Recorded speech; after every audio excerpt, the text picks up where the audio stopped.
Well, I think that the colleges of ed need to get engaged, and people that are coming out of the teacher ed programs need to have this set of tools when they come out. If they do not, they're going to be playing on a very uneven playing field, and their ability to succeed is going to be dramatically limited. You know, they really need to know TIA. They really need to be exposed to it and how it really works in a practical aspect in the classroom.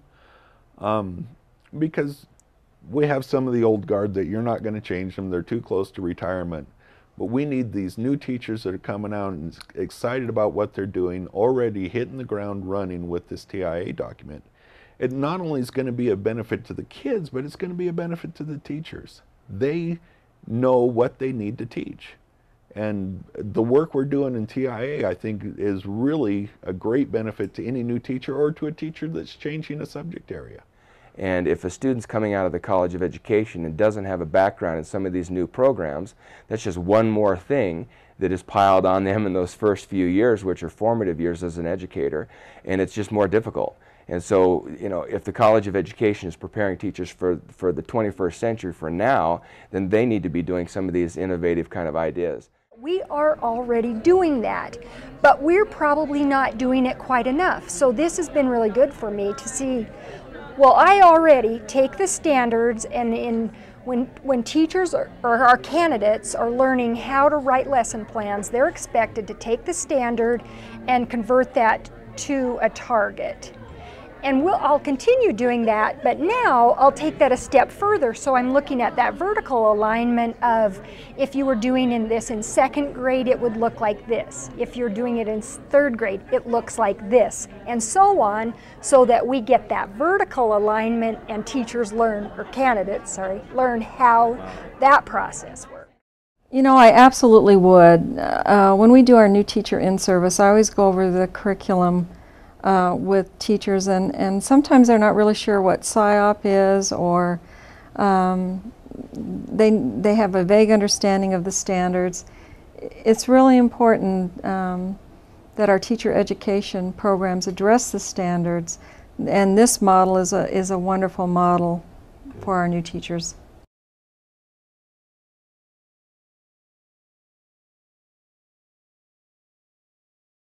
TIA helps us to understand, as teachers, the standards and really delve into the state standards, and that makes it so that the teachers can teach the students the correct standards and be able to hit the mark of what the state expects us to do as teachers. You know, I think probably the biggest effect that it's had on teaching is that instead of narrowing us and making us so nervous about what we have to get through and whether the kids are prepared for the tests, it actually has given us a lot more freedom. As we cover the standards, we realize what they really need to know is a core smaller amount than we used to think, and then allows us to expand upon and to teach deeper and to still teach some of our favorite things. So instead of being restrictive, it's become much more liberating than we thought it would be. So. Yeah, I think the most exciting part of TIA for an educator was, it was nice to really clearly define what we as teachers want to teach specifically, but what got more exciting for me is then when I take that into my PLCs and I work with the art teacher and the history teacher, and we see how my standards line up with theirs, and then we can create our essential questions to create a framework so that the standards are coming out in all of our disciplines and the kids are getting continual reinforcement. And that's where I see like huge learning gains. That's the most exciting.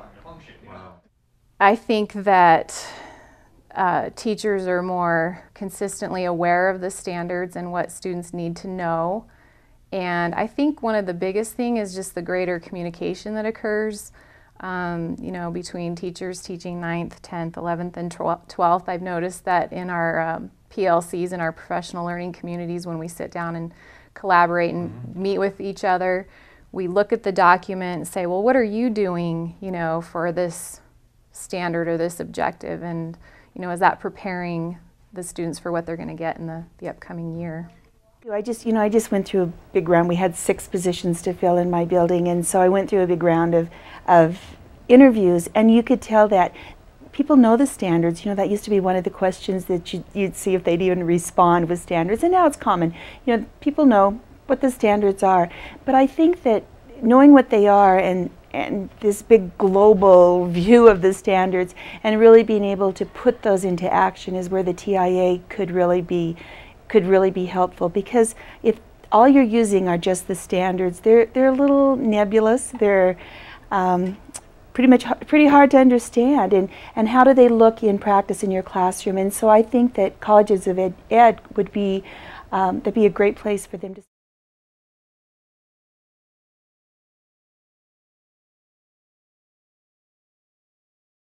Very excited about about going back to school in the fall, because they have now some tools and some language through collaborating, and I think they're also seeing which is something I preach and have been for many years, that the more people you talk to know what you're doing, the richer you are and the easier your task is going to be. And I see TIA as a forum for doing that very thing, a formalized forum for doing that.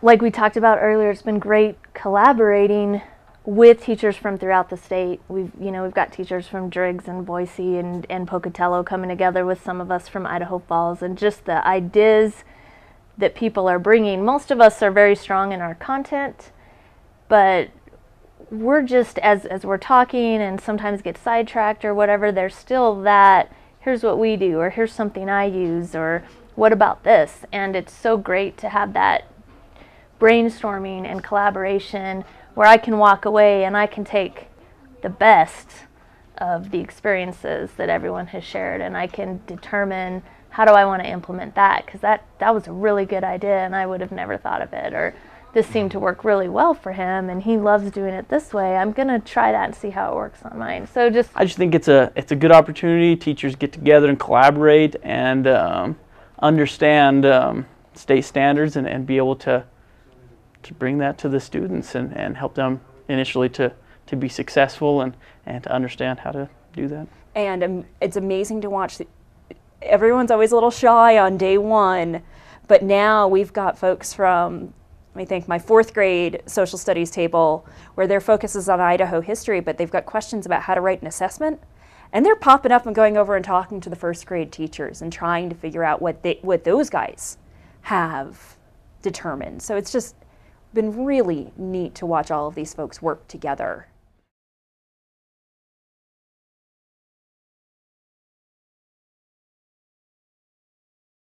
Hi, I'm Allison McClintock with the State Board of Education. I'm in charge of teacher quality and special projects. Total instructional alignment is both. It looks at teacher quality and it is a special project.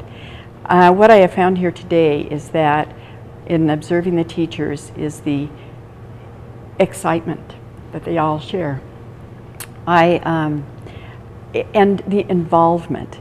And when you look at teacher professional development, the first thing you're going to want to know is that it is something that those teachers really feel is of value. And you can see by the way they're working that they find that this program is of value.